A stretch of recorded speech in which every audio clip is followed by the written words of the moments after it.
Ladies and gentlemen, when 9/11 took place, I was in Islamabad. I got a call from a television journalist from London, and he asked me a question. He said, Imran Khan, aren't you ashamed of the terrorist attack in New York? I'm sitting in Pakistan. Attack takes place in New York. There's no Pakistani involved.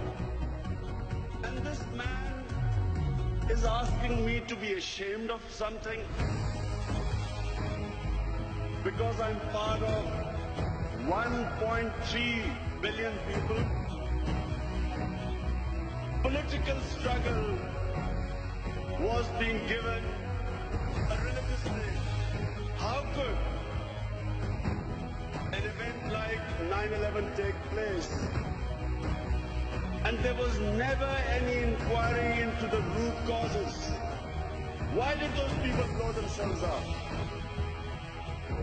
If anyone tried to ask the question, they were accused of appeasing terrorism.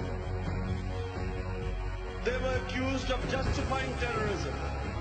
George Bush went on television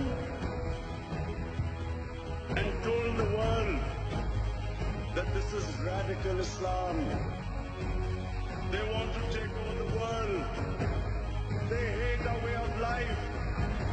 They hate our freedom. They hate our democracy. They are like Nazism. This is a new philosophy like communism.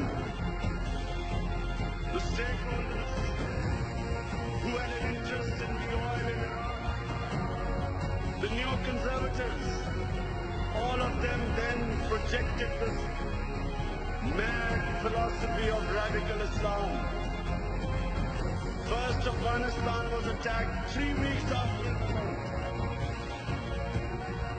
War was made the first option, not the last resort.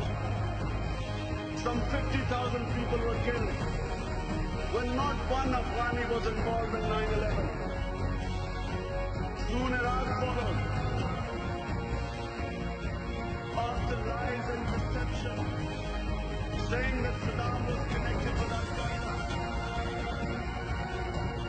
putting the fear of God in their own population so that they would not question them. Other stakeholders jumped in. Ariel Sharon, fighting against Islamic terrorism. In Chechnya, Vladimir Putin was fighting against Islamic terrorists. In Kashmir, again there were Islamic terrorists who were fighting the Indian troops. What to say that before 9/11, 70% of all suicide bombers were Tamil Tigers who were Hindus.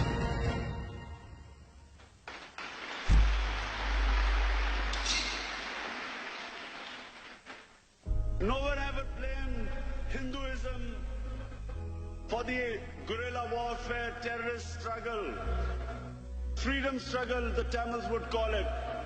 No one blamed Hinduism for it. When the Japanese kamikaze pilots in desperation were blowing themselves up in the planes, no one blamed Shintoism for suicide bombings. But suddenly, Islam was responsible for suicide bombings. Careful planning, spin doctoring brought political struggles a religious name. We had certain members of the Islamic clergy